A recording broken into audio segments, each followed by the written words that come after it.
bakit kailangan banggitin ni Juan sa iglesyang ito na itong Jesus ay naparito, pero hindi po siya naparito lamang sa pamagitan ng tubig, kundi pati na rin sa dugo? Ano ang ibig sabihin po nito? Well, we can say that there were those in this church na nagtuturo po that si Jesus only appeared, pero hindi siya talaga nagkatawang tao. Posible, may mga nagtuturo rin that may Jesus na nagpabautismo, subalit nung siya'y naipako, nawala yung Kristo dun sa Jesus na iyon. May mga iba-ibang klaseng katuruan na maaari lumalaganap nung panahong ito. Subalit, in the interpretation of the early church, may nagkaroon po na masasabi po natin several and various views patungkol po sa interpretation ng tubig at dugo. Ngayon, nung sinabi po ni Juan, naparito itong Jesus sa mundo at napatunayan na siyang anak ng Diyos pamagitan ng tubig, ang interpretation po ng iba is this. Ang ibig sabihin po ng tubig ay yung tubig po na lumabas sa katawan ni Kristo Jesus nung siya po ay naipako sa krus. Halimbawa, kung babasahin po natin ang Juan, Kapitulo 19, Juan 19, talatang 34, John chapter 19, talatang 34. Ito po ay tumutukoy nung naipako po ang ating Panginoong Jesus at siya po ay sinaksak ng isang sundalo. Sabi po dito sa talatang 34 of John 19, sa halip, sinaksak ng sibat ng isa sa kanila ang tagiliran ni Jesus at biglang dumaloy ang dugo at ang tubig. In English, instead, one of the soldiers pierced Jesus' side with a spear, bringing a sudden flow of blood and water. So dahil po dito, may mga ilang Kristiyano that ang kanilang pagkaintindi sa unang Juan, nung sabihin po ni Juan na itong Kristo ay dumating sa atin sa pamagitan ng tubig, ito po daw ay tumutukoy doon sa nangyari sa krus nung sinaksak daw si Jesus at biglang dumaloy po from His body ang tubig at dugo. Subalit, there's also another Christian interpretation that yung tubig na binabagit po dito mga kapatid ay tumutukoy po sa simula ng ministeryo ni Jesucristo nung siya po ay binautismuhan sa tubig. Kung babasahin po natin dito sa aklat ng Mateo, Kapitulo 3. Mateo, Kapitulo 3, talatang 16. Matthew, chapter 3, talatang 16. Tignan niyo po ang sinasabi ng salita po ng Diyos dito. Nang mabautismuhan si Jesus, umahon siya sa tubig. Bumukas ang langit at nakita ni Jesus ang Espiritu ng Diyos na buwaba sa kanya na tulad ng isang kalapati. As Jesus was baptized, He went up out of the water. At that moment, heaven was opened, and He saw the Spirit of God descending like a dove, and alighting on Him. So ayon po sa gaytong klaseng interpretation, the reason why may mga ibang Kristiyano na naniniwala that ang ibig sabihin po ng tubig na binabanggit po sa unang Juan ay reference dito po sa pagbabautismo ni Jesus sa tubig is because marami mga tao ang binautismohan sa Jordan in the Jordan River. Maraming binautismohan si Juan tagapagbautismo. Pero hindi lahat, masasabi po natin, ay nakaranas tulad ng naranasan ni Kristo nung buwaba ang Espiritu ng Diyos sa Kanya. Tatandaan ho natin yun mga kapatid. Maraming taong binabautismohan po ni Juan tagapagbautismo. Subalit, nung si Kristo po ang nagpabautismo, ang sabi po ng Biblia, bumaba sa Kanya ang banal na Espiritu. Now, why is that important? Well, before we answer that, basahin naman po natin ang aklat ng Juan, Kapitulo 1. Dahil ito po ay yung mga iba pang detalye. Juan, Kapitulo 1, talatang 32. John chapter 1, beginning at verse 32. Juan, Kapitulo 1, talatang 32. Tignan niyo po sinasabi dito. Pagkatapos, nagpatotoo si Juan. Nakita ko ang banal na Espiritu na bumaba mula sa langit, tulad ng isang kalapati at nananatili sa kanya. Noong unay, hindi ko rin kilala kung sino siya. Ngunit ang Diyos na nag-utos sa akin na magpabautismo sa tubig ang nagsabi sa akin, kapag nakita mong buwaba ang banal na Espiritu at nanatili sa isang tao, ang taong iyon ang magpabautismo sa banal na Espiritu. Nakita ko ito at nagpatotoo ako na siya ang anak ng Diyos. So bakit po binabanggit po ni Juan kanina, itong Jesus na parito, na patunayan niya na siya ang Kristo, na patunayan niya na siya ang anak ng Diyos. At ang unang ebidensya at patotoo na napatunayan ni Kristo na siya po ang anak ng Diyos is this. Siya ay naparito sa pamagitan ng tubig. Yung tubig na tinutukoy po dito ay walang iba mga kapatid kundi the baptism of Jesus Christ. Dahil ang konteksto po ng unang Juan is, paano napatunayan ni Jesus na siya ang anak ng Diyos nung siya'y nagpabautismo sa tubig? At paano po natiyak ni Juan na tagapagbautismo na si Jesus po ang kordero ng Diyos, siya ang Kristo, siya ang anak ng Diyos, nung makita ng propeta na bumababa ang Espiritu Santo kay Jesucristo. Hindi lahat po ng tao ay nakaranas po ng ganyan. Si Kristo lang ang nakaranas po ng ganyan. Bakit po? Para mapatunayan po ng salita ng Diyos, para mapatunayan ng Diyos Ama, that this is my Son, in whom I am well pleased. Pero, may nabanggit din po si Juan. Sabi niya, meron din nagpapatotoo. At hindi lang po ang dugo, o hindi lang po ang tubig, pati na rin ang dugo. Alam niyo po mga kapatid, madalas po natin naiisip minsan that tuwing binabanggit po ng Biblia, naligtas po tayo sa pamagitan po ng dugo ni Kristo, we think of the physical blood. We think of the substance of the blood.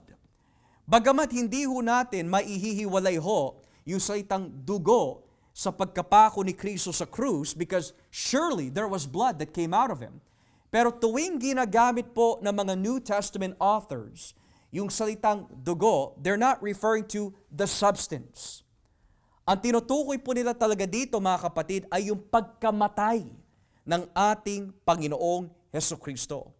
Halimbawa, kung babasahin po natin dito sa Kapitulo 1 ng unang Juan, Kapitulo 1, talatang 7. Unang Juan, Kapitulo 1, talatang 7. Sabi po ng Biblia sa unang Juan 1, talatang 7, ngunit kung namumuhay tayo sa liwanag, tulad ng Diyos na nasa liwanag, may pagkakaisa tayo at nililinis tayo ng dugo ni Jesus na kanyang anak sa lahat ng kasalanan. Nililinis tayo ng dugo ni Jesus. Di ba mga kapatid, tuwing tayo po ay nagkakasala po sa Diyos, nasasabi po minsan natin sa panalangin, Panginoon, hugasan niyo po ako sa pamagitan ng iyong dugo. When we say, wash me with the blood, naiisip ba natin literal na dugo na there's a bucket of blood nilalagay po in our body, over our head?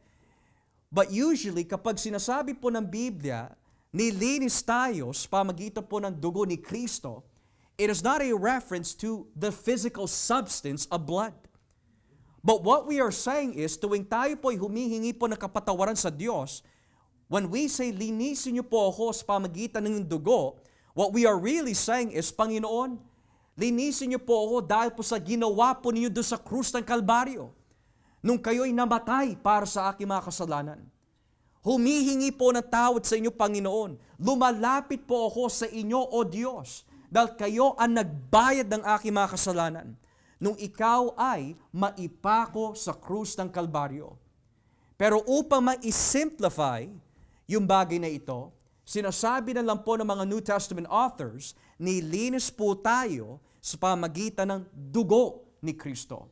At ang ibig sabihin po ng dugo dito ay katumbas ng salitang kamatayan o yung pagkamatay ng ating Panginoon. Furthermore, kung titignan po natin sa Roma, Kapitulo 5. Roma, Kapitulo 5. At basahin po natin dito, mga kapatid, sa talata 9. Roma 5, talatang 9.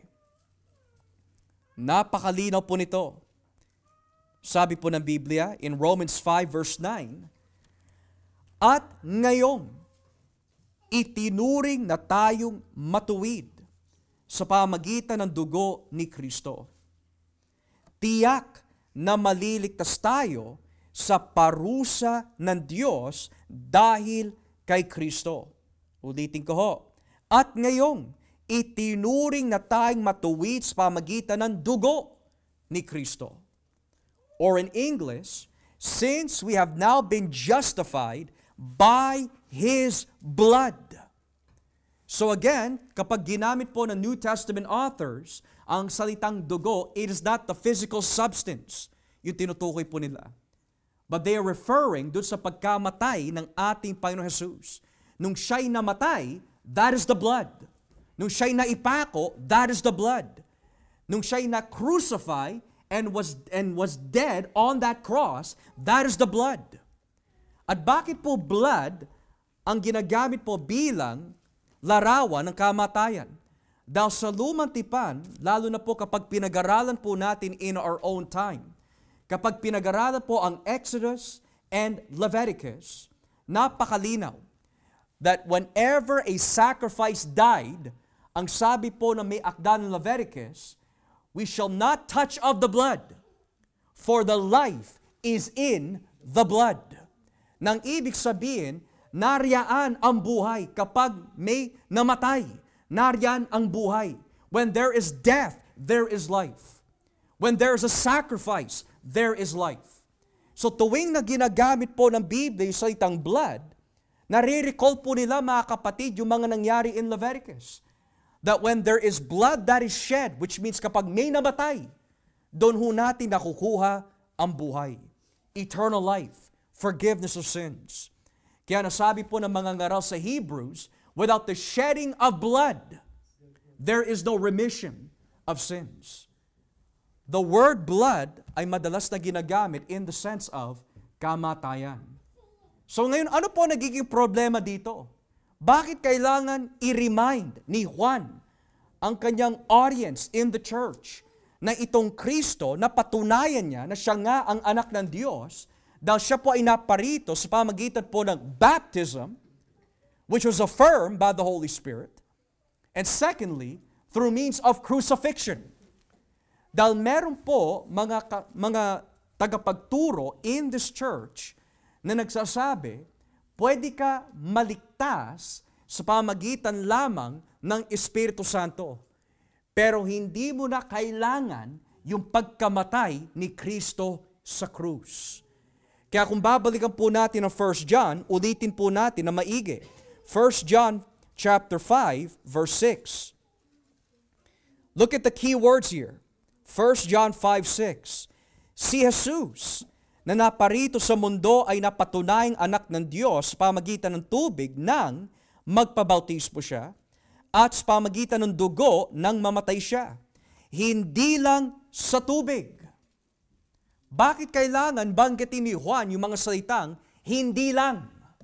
Dahil may mga nagtuturo, sapat na ang Espiritu Santo, hindi mo na kailangan yung pagkamatay ni Kristo sa krus. Now here is where we need to be careful. Do we need the Holy Spirit to be saved? Yes. Kasi kung wala ang Espiritu Santo, hindi tayo maboborn again. Pero ano po ang purpose ng born again? Para bigyan po tayo ng panibagong buhay upang maituon ang ating pananampalataya kay Kristo. Pero kung ang Espiritu Santo lamang ang sasabihin po natin, the only way of salvation, pero we don't need the cross. We don't need the crucifixion. We don't need the resurrection. It becomes incomplete. Kasi ang mga binubuhay lamang ng banal na Espiritu ay yung mga pinili ng Ama. Pero yung mga pinili ng Ama, kailangan matubos ang kanilang mga kasalanan.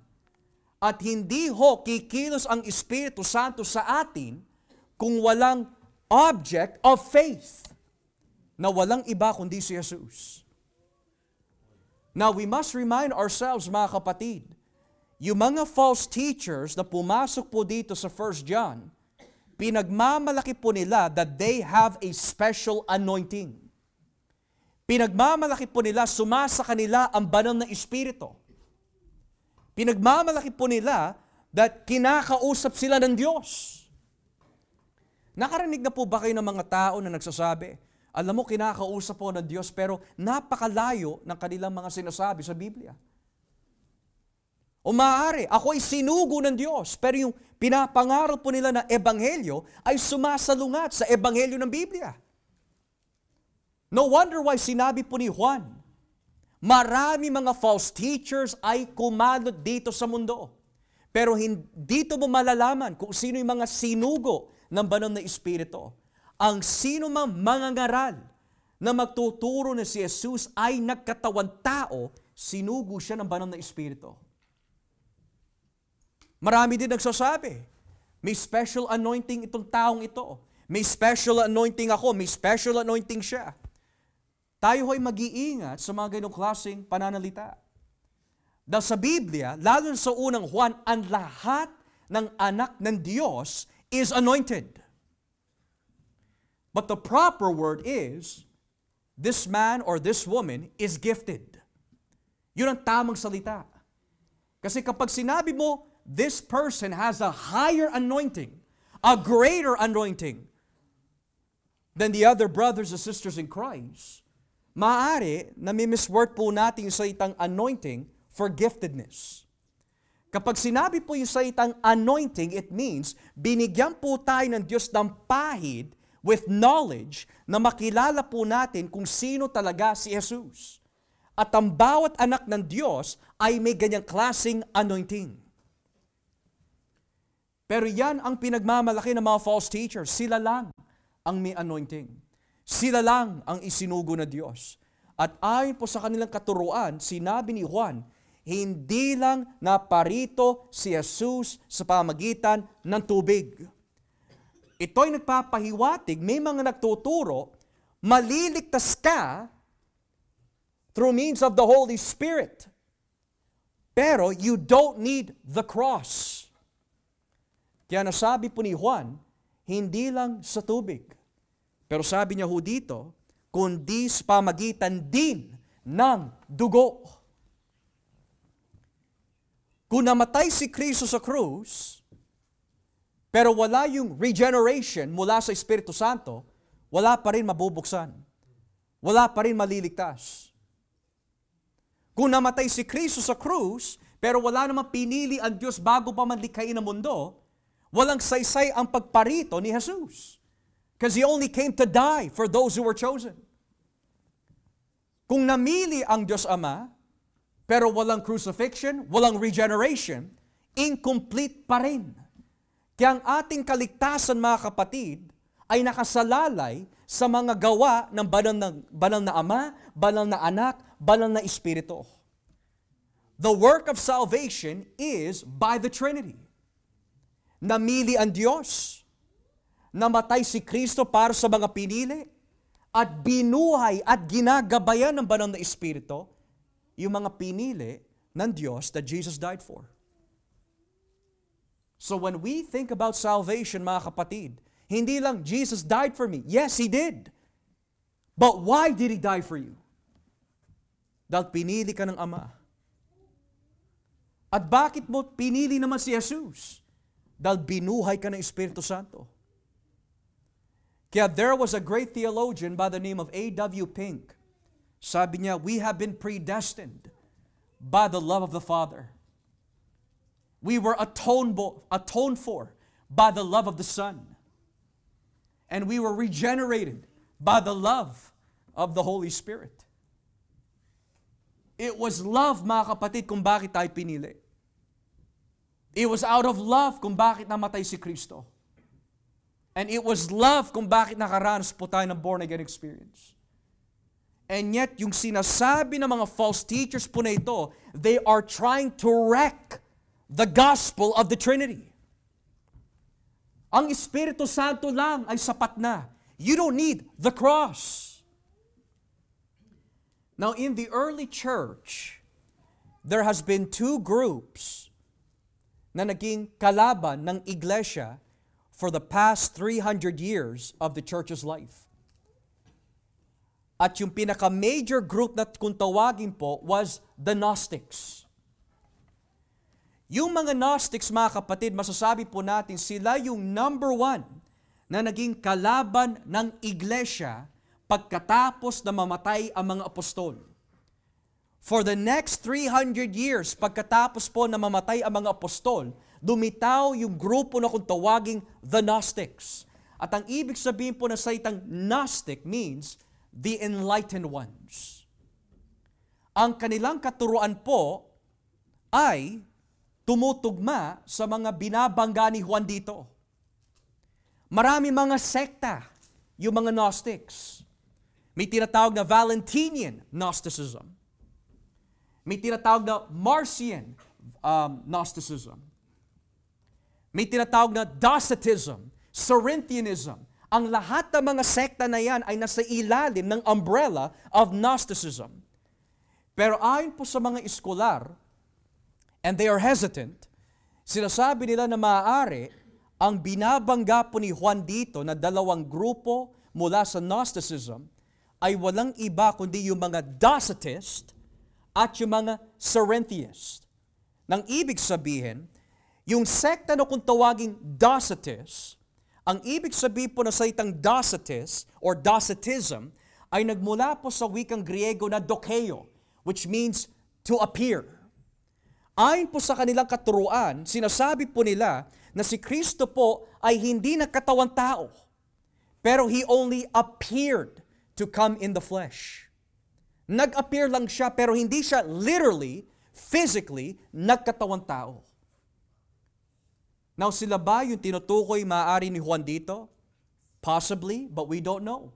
Kasi nabanggit po ni Juan, hindi lang siya naparito sa pamagitan lamang ng tubig, kundi sa dugo. Nang ibig sabihin, Jesus physically died on the cross. Hindi lang siya nag-appear. And then there was another group known as Cerinthianism. Ito po ay pinangunahan ng isang lalaki, ng pangalan po is Cerinthus. Ayon po sa katuruan po ni Cerinthus, yung Jesus na ating pinaglilingkuran ay iisang persona na may dalawang kalikasan. Yan po ang ating paniniwala. Pero ayon kay Cerinthus, itong Jesus at itong Kristo ay dalawang persona. Hindi sila iisa, dalawang persona. At ayon po sa kanya katuruan, posible noong mga panahong ito, sinabi niya, si Jesus, yung tao, nung siya'y binautismuhan, dumating agad yung Kristo sa kanya. Pero nung si Jesus ay namatay na sa krus, biglang umalis yung Kristo sa kanya. So dahil po sa ganyang klaseng katuruan, yan maaari po ang binabangga ni Juan dito. No, He didn't just appear. He physically came. Hindi lang sa pamagitan ng tubig, kundi sa pamagitan din ng dugo. And why is that important? Dahil kapag mali ang ating pananaw patungkol kay Jesus, kapag hindi yung Jesus ng Biblia ang ating pananaw, yung Jesus na yon ay hindi makapagliligtas. Unless Jesus has come in the flesh, unless Jesus is the second person of the Trinity, hindi po ito makapagbibigay ng kaligtasan. Now here's what's interesting. Hindi lang po ang tubig at dugo ang nagpapatotoo. Dagdag pa ni Juan, at ang mga bagay na ito'y pinatotohanan din sa atin ng banal na Espiritu. Dahil ang Espiritu ay katotohanan. Madalas na binabanggit po in the Gospel of John, sinasabi po ni Jesus, abangan ninyo, may darating na tagatulong. Siya ang Espiritu mula sa Diyos na manggagabay sa inyo. Siya ang magtuturo sa inyo. Siya ang maglilid sa inyo sa lahat ng katotohanan. Sapagkat siya ang Espiritu ng katotohanan. At anong ibig sabihin po ng Espiritu ng katotohanan? It simply means ang lahat na nakasaad po sa Biblia, patungkol sa Diyos, patungkol sa kaligtasan, patungkol po kay Jesus, ay nagmula sa banal na Espiritu. At paano ho natin nalalaman na tayo pong lahat ay ginagabayan ng banal na Espiritu? Put simply, kapag lahat ng napag-aaralan po natin at pinaniniwalaan po natin ay tumutugma sa Biblia, we are led and guided by the Holy Spirit. Now here's another question. Bakit kailangan banggitin ang banal na Espiritu? Dahil tulad po na nabanggit ko po sa inyo kanina, may mga false teachers na nagsasabi, all you need for salvation is the Holy Spirit. Sapat na yon. Tinatanggap namin na itong Jesus ay binautismohan at buwaba sa kanyang Espiritu Santo, that is enough for salvation. Hindi siya talaga namatay. Pero itong banal na Espiritu that they have faith on, sabi ni John, ay tumututol sa paniniwala ng mga false teachers. Sinasabi ni Juan, itong banal na Espiritu ay nagpapatotoo na hindi lang nagpabautismo si Jesus, pero siya rin ay namatay sa krus ng Kalbaryo. Yung gaytong katuruan, hanggang ngayon ay paniniwala pa rin ng mga Muslim. Kapag pinag-aralan niyo po ang kanilang Quran, kapag pinag-aralan niyo po ang kanilang mga tradisyon, hanggang ngayon ang mga Muslim, ito po ang kanilang paniniwala. Si Jesus never died on a cross. That's the belief of the Muslims. Pero hindi lang po ito paniniwala ng mga Muslim, pati na rin po ng mga Hudyo. Dahil kung babasahin niyo po aklat na Mateo, Marcos, Lucas, napakalinaw. Nung makita ng mga sundalo na usod yung bato, ano po ang sinabi ng mga sundalo sa mga punong pare? May mga anghel na dumating. Wala na yung bangkay. Wala na si Jesus. Huwag mo ipapaalam kahit kanino. Ito ang pera. Huwag mo pagsasabi kahit kanino na nawawala yung katawan ni Jesus. Ang sabihin ninyo, ninakaw siya ng kanyang mga alagad. They deny the resurrection. Muslims deny the crucifixion. Furthermore, sa paniniwala ng mga tradisyon ng mga Muslim, ang paniniwala po nila is that in the last days, kapag dumating na po yung kanilang appointed one, the Mahdi, na kung tawagin, may kasama siya na ang pangalan ay Isa. Isa is Arabic for Jesus. At ayon sa kanilang paniniwala, itong Isa, yung Jesus na Muslim o Islam, sasabihin niya sa buong mundo, hindi talaga ako namatay sa krus. Paniwalaan mo ang Mahdi. So totoo yung sinasabi ni Juan, kumikilos na ang espiritu ng Antikristo sa ating mundo. Pero makapagtatakay mga kapatid, kung iisipin natin, bakit lahat ng reliyon, doesn't matter what religion it is, bakit ang lahat ng reliyon, they have something to say against the crucifixion? Dahil alam ni Satanas, it is through the cross maliligtas ang tao. Yan ang trabaho ng Antikristo. To deny the cross. To deny the gospel. To deny the crucifixion. Pwede buwaba ang Espiritu Santo. Pwede mamili ang Diyos Ama. Pwede sila gumawa ng maraming himala, pero unless Jesus dies on the cross, no one will be saved. And yet, sabi ng Biblia, pinatotohanan ng banal na Espiritu, dahil ang Espiritu ay katotohanan. Pagdating po sa talatang 7, this is where it becomes interesting. Kaya may tatlong nagpapatotoo tungkol kay Jesus. May tatlong nagpapatotoo tungkol kay Jesus. There are three that testify. Now, here's what's interesting. Kung ang gamit po natin na Biblia is the King James Version, maari ito yung nakalagay sa version po ninyo. There are three that testify and bear record in heaven. The Father, the Word, and the Spirit. And these three ay nagkakaisa.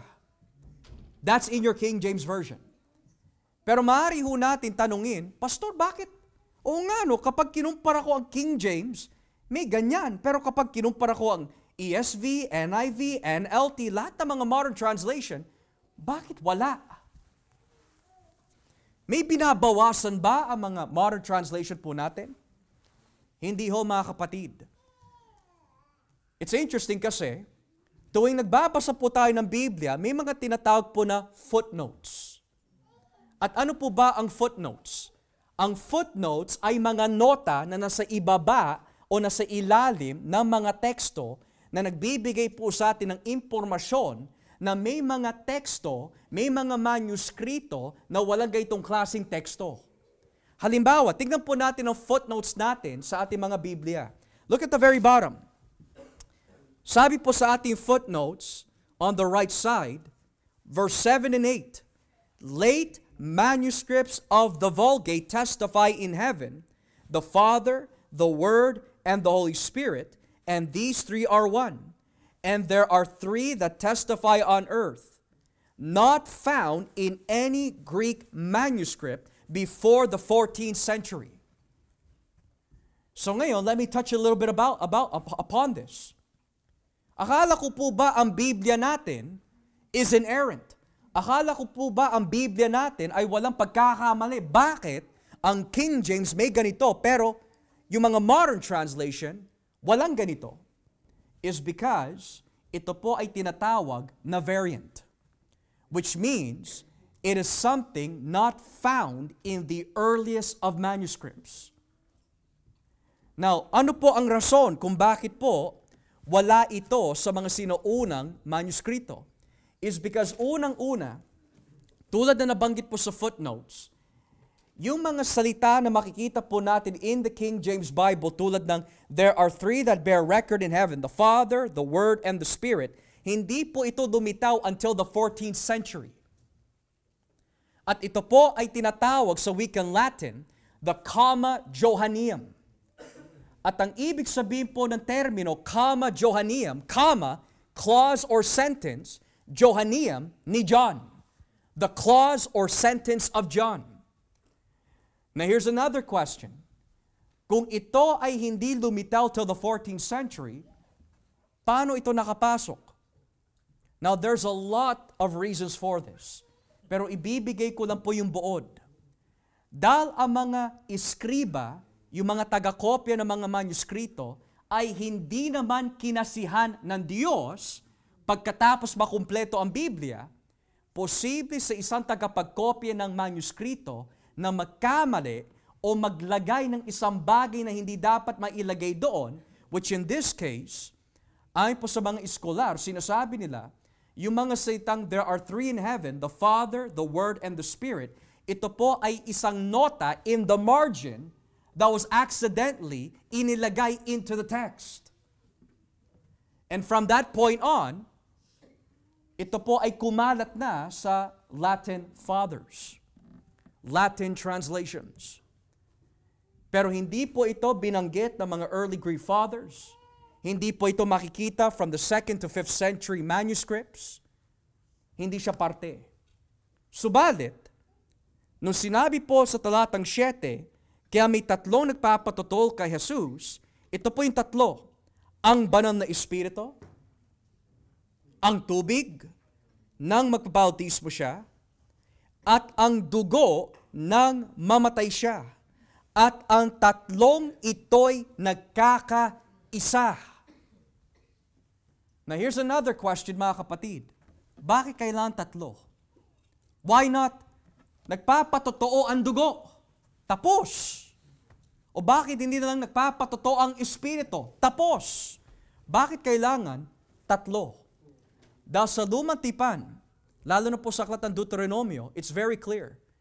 Ang bawat salita upang mapatunayan na ito ay totoo, kailangan may dalawa o tatlong saksi. Here, lampas na ng dalawa. You have the Spirit's baptism on Christ. That's one. The crucifixion of Christ, yung dugo. At yung overall testimony ng banal na Espiritu. Kaya tingnan niyo po yung paniniwala ng early church dito po sa unang Timoteo, Kapitulo 3. Basahin po natin ang paniniwala ng sinuunang iglesia. Unang Timoteo 3, talatang 16. Tignan niyo po ang patotoo ng sinuunang iglesia. Unang Timoteo 3:16. Look what it says here. Tunay na napakahiwaga na mga katotohanan ng ating reliyon. Nagpakita siya bilang tao. That's the humanity.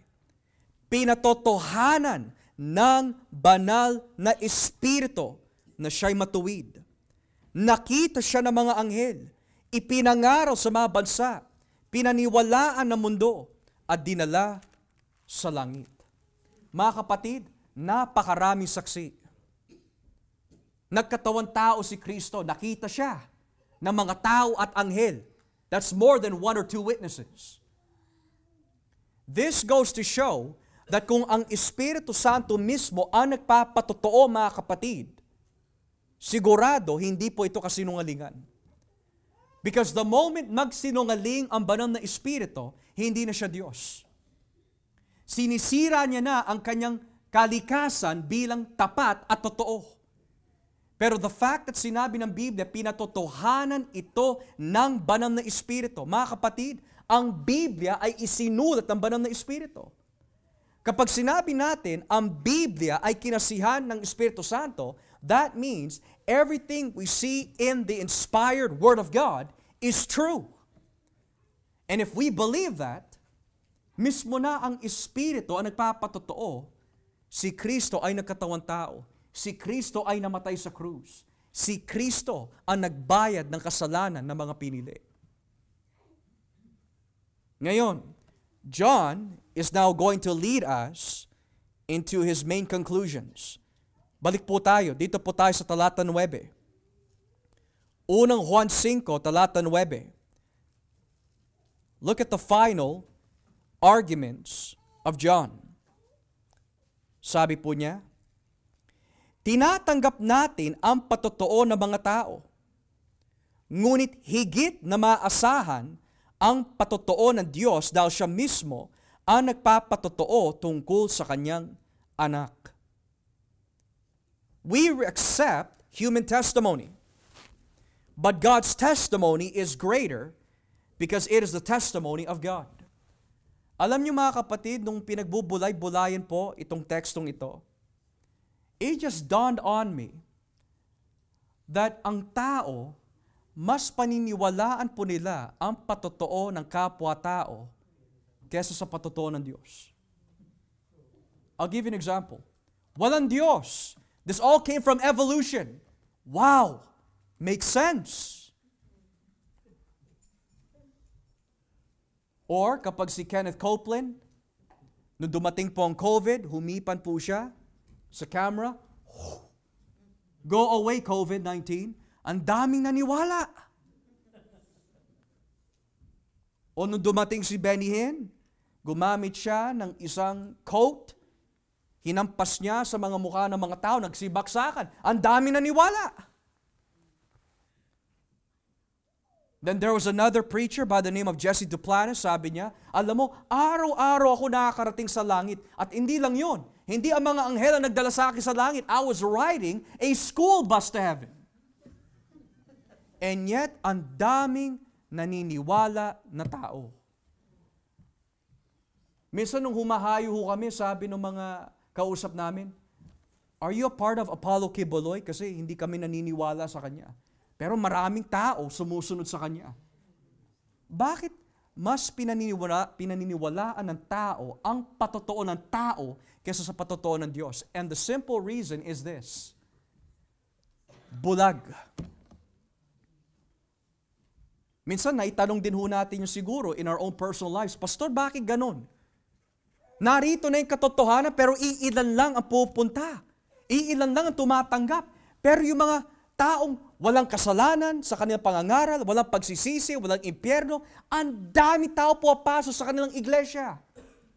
It's because hanggat hindi binubuksan ng Diyos ang kanilang isipan sa katotohanan. Sabi po ni Kristo sa Mateo 15, if the blind lead the blind, they shall both fall into the ditch. Pero tayo po ba mga kapatid, bulag ba tayo sa katotohanan?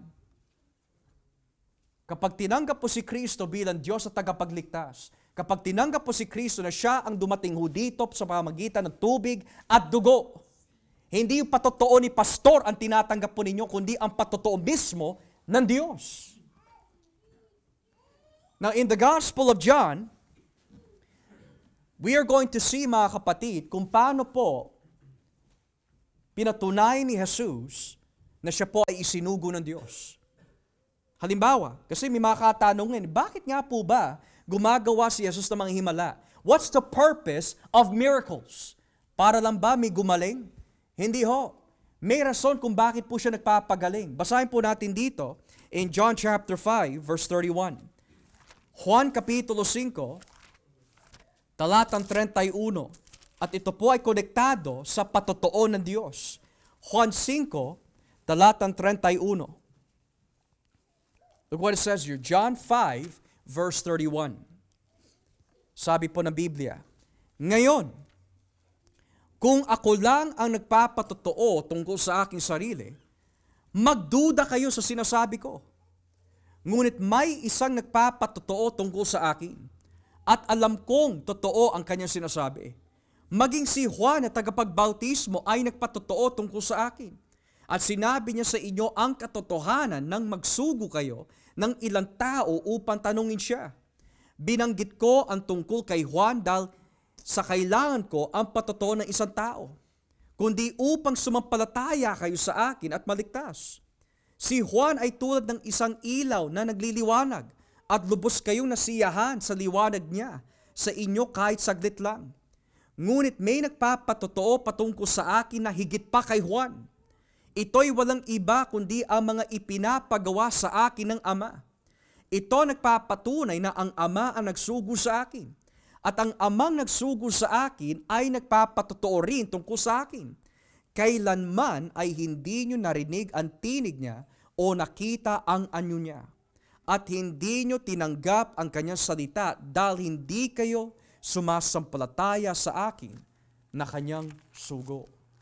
So bakit po gumagawa si Jesus ng mga himala? Upang maipakita na siya ay isinugo ng Diyos. Pero hindi lang po yun. Ang bawat himala pala na ginagawa po ni Jesus is by the power of the Holy Spirit sa kalooban ng Ama, at ito po ay isang mensahe ng Ama sa pamagitan po ng mga himala na ito na nga ang Kristo na kanyang isinugo. Kaya nung sinabi po ng Biblia, ang lahat ng ginagawa ko ay patotoo ng Ama, this is the witness of God. So hindi lang po ang dugo, hindi lang po ang tubig, hindi lang po ang banal na Espiritu ang nagpapatotoo patungkol kay Jesus, pati na rin ang Ama. So lampas na ng tatlong saksi. But why is it important na may nagpapatotoo? Lastly, 1 John 5, balikan po natin. Verse 10. Bakit kailangan po tanggapin ang patotoo ng Diyos. Dahil verse 10 says, ang sino mang sumasampalataya sa anak ng Diyos ay naniniwala sa patotoo ng Diyos. Ang sino mang hindi naniniwala sa patotoong ito ay ginagawang sinungaling ang Diyos dahil hindi siya naniniwala sa patotoo ng Diyos tungkol sa kanyang anak. So mga kapatid, tignan niyo ho ito. Ang lahat ng reliyon na ayaw tanggapin si Jesus bilang ang tanging daan patungo po sa Ama, ginagawa nilang sinungaling ang Diyos. Islam makes God a liar. Roman Catholicism makes God a liar. Judaism makes God a liar. Mormonism makes God a liar. Because they do not believe in Christ alone. And yet, if the world does not believe in Christ alone, ginagawa po nila ang Diyos sinungaling. Pwede po ba yung mag-apply sa ating buhay, mga kapatid? Absolutely. Sa anong paraan? Kapag sinabi natin sa ating mga sarili, uma-attend naman ako eh. Tumutulong naman ako sa church eh. Gumagawa naman ako ng maraming kabutihan sa harapan ng mga tao. Hindi naman ako gumagawa ng kalokohan laban sa aking kapwa. The moment self-righteousness creeps in, it is no longer Christ alone. At posible na tayo po ay mahulog sa kategorya ng mga sinungaling. Magkasala man po ako o hindi, nakasalalay ang aking kaligtasan, hindi sa aking performance, mga kapatid, kundi sa nagawa ni Kristo sa krus para sa atin. Christ alone. Kasi kung nakasalalay po ang kaligtasan sa ating attendance, sa ating mabubuting gawa, mga kapatid, every second mawawala ang ating kaligtasan.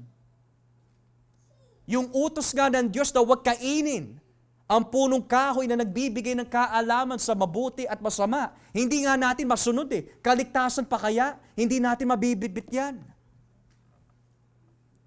That's why we need Christ. So ngayon, sabi po sa talatang 11, at ito ang patotoo ng Diyos. This is the culmination. This is the summary. Ito ang patotoo ng Diyos. Binigyan niya tayo ng buhay na walang hanggan. At ang buhay na ito ay nasa kanyang anak. Ang sino man na sa kanya ay anak ng Diyos. Ang sino man sa kanya, ang anak ng Diyos ay may buhay na walang hanggan.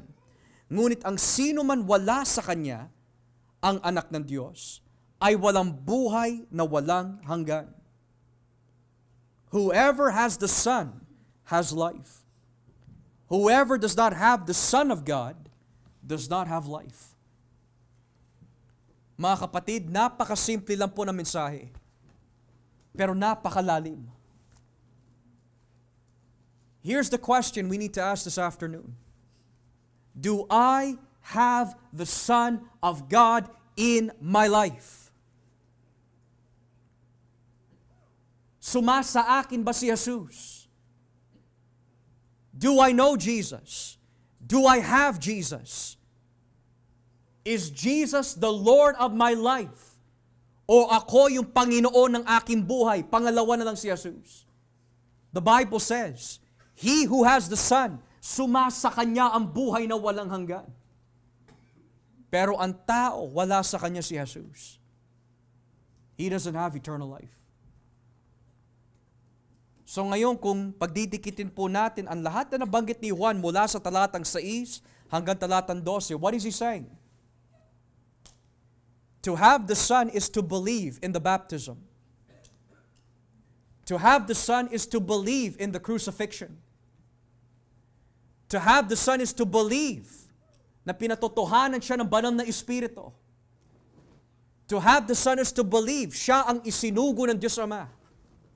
Kapag may isa sa mga bagay na yan ay nawawala sa iyong pagtitiwala at paniniwala kay Jesus, we don't have the right Jesus.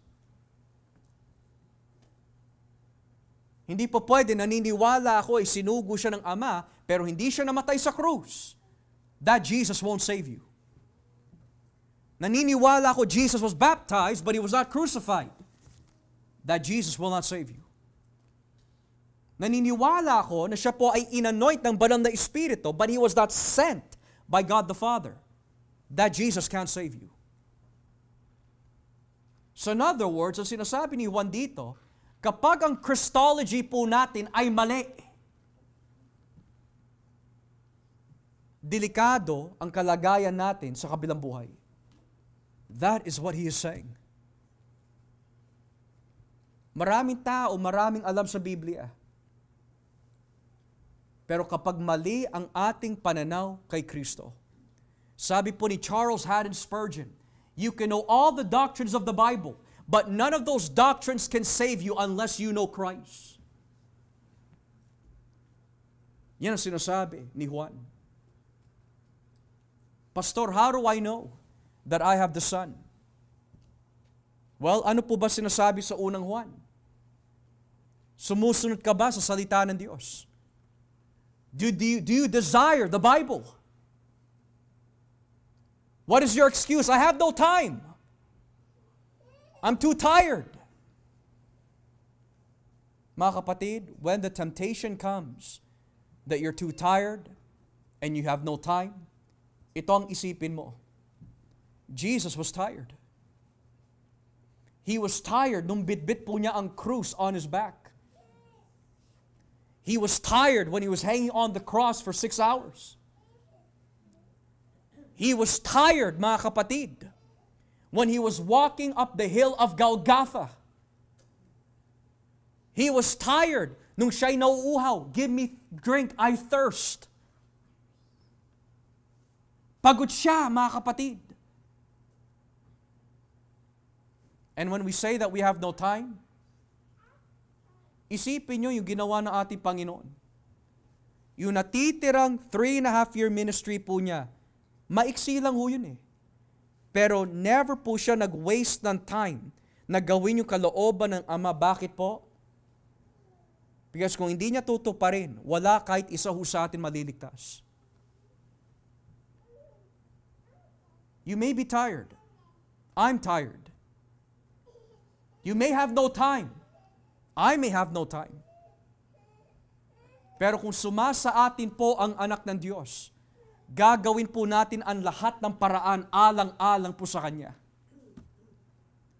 Kung natitira lang ay 30 minutes, kung natitira lang ay 1 oras, kung natitira lang ay 2 oras, ibigay mo yun sa Panginoon. Dahil binigay niya ang lahat para sa atin.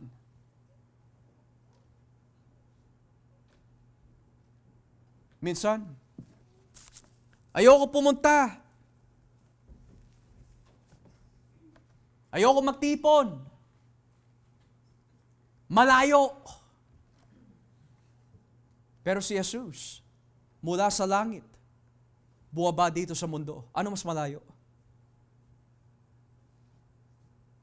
Hindi na po siya buwaba mula sa langit, papunta po dito sa mundo para sa mga kaibigan.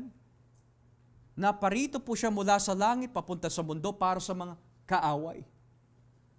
Tayo yun. Do you have the Son? If you have the Son, you will love Jesus. You will love Him. Mamahalin mo siya. Gagawin mo ang lahat para sa Kanya. Susundin mo siya kahit mahirap dahil mahal mo siya. Kapag sumasayo si Jesus, mamahalin mo din ang kalooban ng Ama. Gagalangin mo siya.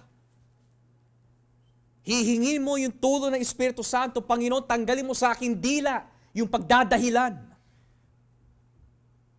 Pag may mga ibang tao naghahanap sa akin, kahit pagod ako, pupunta ako doon. Pero kapag ikaw ang naghahanap sa akin, hindi ako makakilos. Tanggalin mo sa akin yung Panginoon. He who has the Son has life. Do you have life, mga kapatid? Yung mga bisita ho natin ngayon, do you have life? What is the evidence?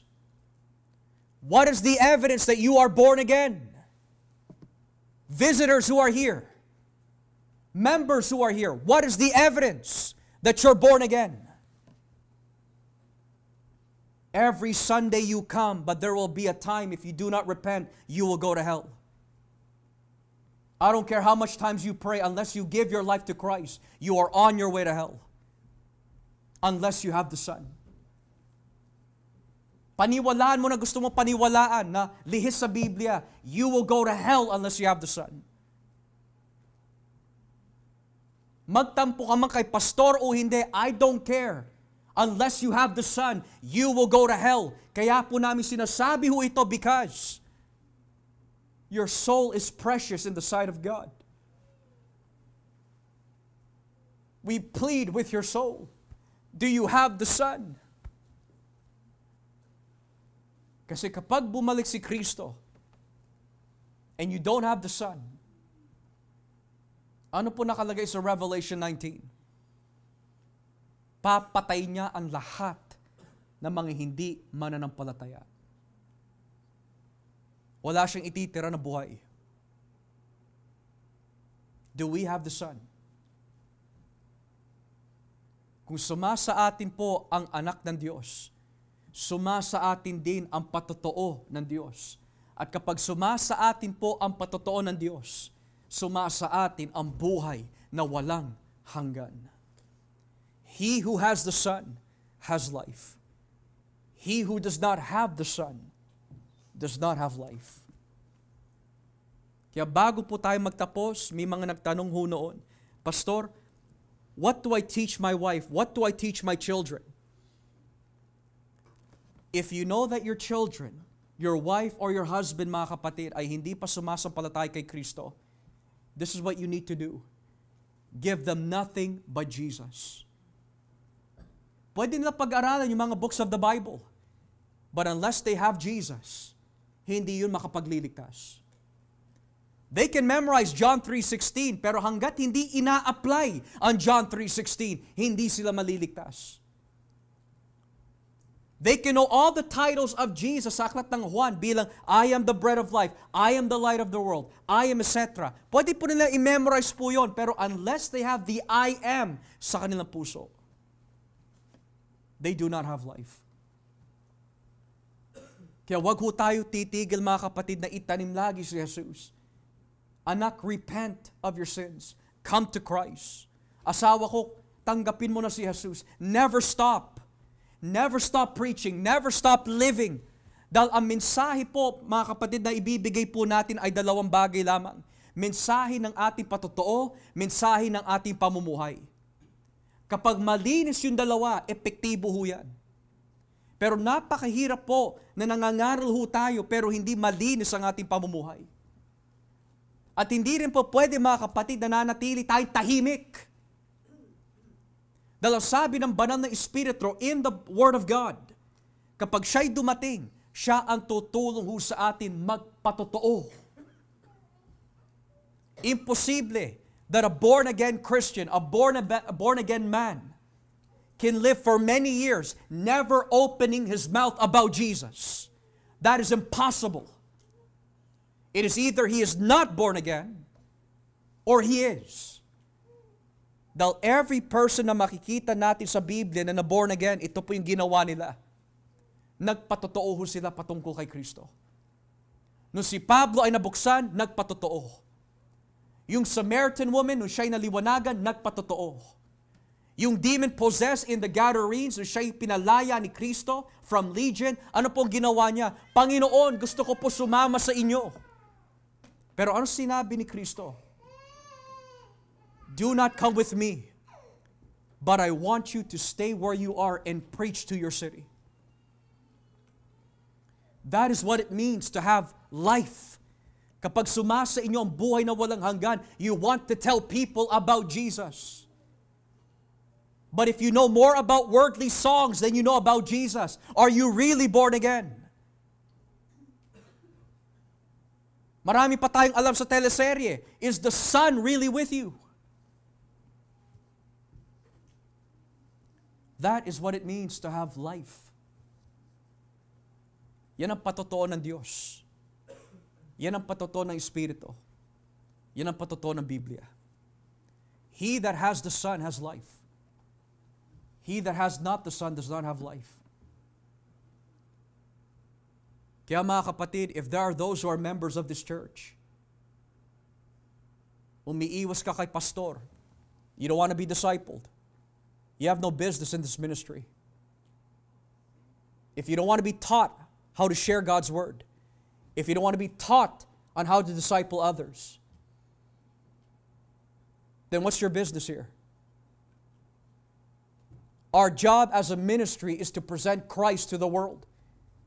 Because he who has the Son will have life. We need more workers. We need more men and women that will share Christ. Pero kung iiwas ka sa mga kapatiran, iiwas ka sa akin, how can we disciple you? Do you really have life? At sa mga ibang tao dito na matagal ka na bumibisita, have you made a decision to commit your life to Christ? Or will you just keep attending at walang mangyayari sa atin? Wala kang ibang dinadaya kundi yung mga sarili ninyo. Hindi membership ang pinag-uusapan natin dito. Buhay po ninyo sa kabilang buhay. It's life or death. Make a decision. Huwag mong dayain ang iyong sarili. It's either you have the Son or you don't have Him. That's where it comes down to. Pero sa mga nagtatapat sa Diyos, hindi man tayo perpekto, pero nagtatapat ka sa Diyos, kapag sumasa inyo ang banal na Espiritu, sumasa inyo din ang buhay na walang hanggan. He who has the Son has life. He who does not have the Son does not have eternal life. As we pray,